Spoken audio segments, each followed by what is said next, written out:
Le gaullisme doit non pas gérer l'imprévisible, ou comme le giscardisme, paraître changer pour mieux conserver, mais il doit admettre et promouvoir le changement, que le fil s'en déroule, progressiste au sens du succès.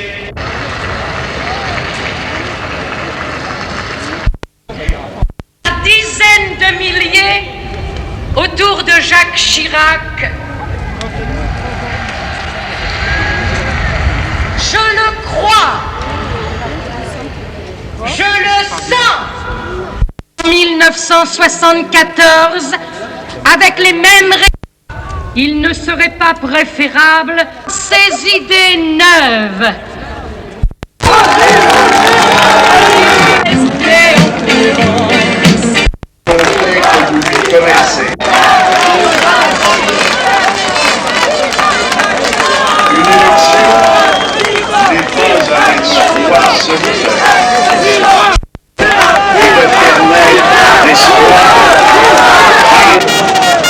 Dans les circonstances difficiles.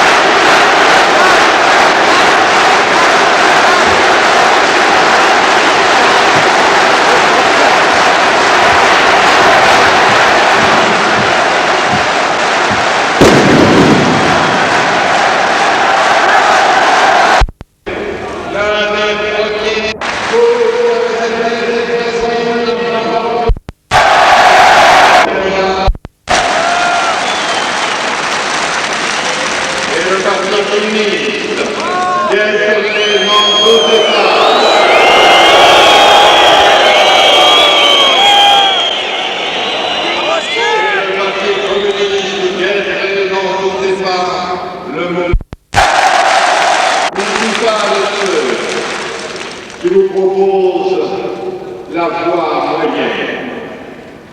L'économie française, et tout spécialement l'industrie, perdent peu à peu leur substance. Le secteur industriel investit moins aujourd'hui en France qu'il ne le fait. Nous laissons peu à peu l'État se substituer aux citoyens. Déjà près de la moitié de ce que nous gagnons va directement à la collectivité, qui, naturellement, le redistribue, comparant une véritable liberté de choix. Eh bien, je mettrai la même résolution à rendre à toutes les familles françaises la confiance en elles-mêmes et les moyens de cette confiance. Faire plus pour les libertés, c'est aussi mener une grande politique de participation dans l'entreprise, où chacun, à son rang, doit pouvoir assumer pleinement ses responsabilités. Faire plus pour les libertés, c'est enfin promouvoir la réforme régionale, bloquée depuis près de 10 ans, et faire réellement de nos départements, mais surtout de nos communes, les collectivités majeures et responsables qu'elles sont déjà dans le cœur des Français. Comme nous le faisons à Paris, les communes doivent être, par excellence, le lieu d'épanouissement de la vie associative et de l'action sociale, notamment envers les personnes âgées, pour lesquelles nous ne faisons pas assez et à qui nous devons la sécurité et la dignité, parce que c'est elles qui ont forgé la France dans laquelle nous vivons aujourd'hui. Social. Le modèle social que la France du prochain septennat doit impérativement inventer, c'est celui de la participation comme fondement d'une démocratie quotidienne et pluraliste.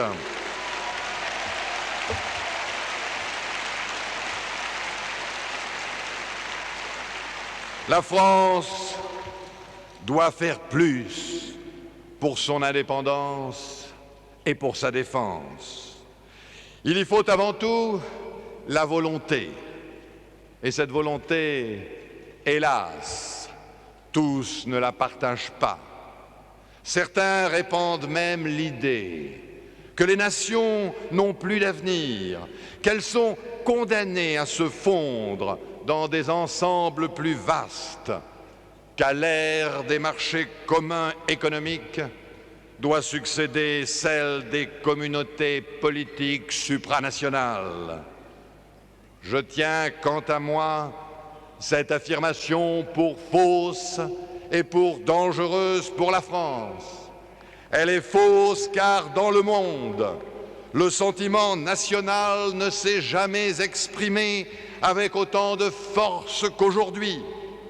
Guetté par l'uniformité des comportements et des consommations, les hommes et les femmes de cette fin de siècle cherchent à s'enraciner davantage dans leur culture, c'est-à-dire dans leur langue, dans leur histoire, dans leur sol. Et telle est bien finalement la meilleure définition de la patrie.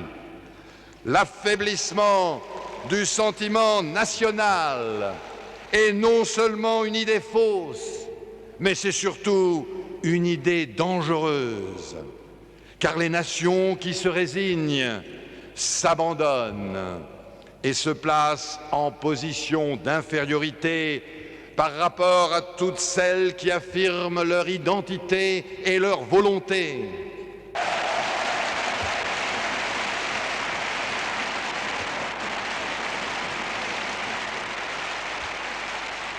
Mais la nation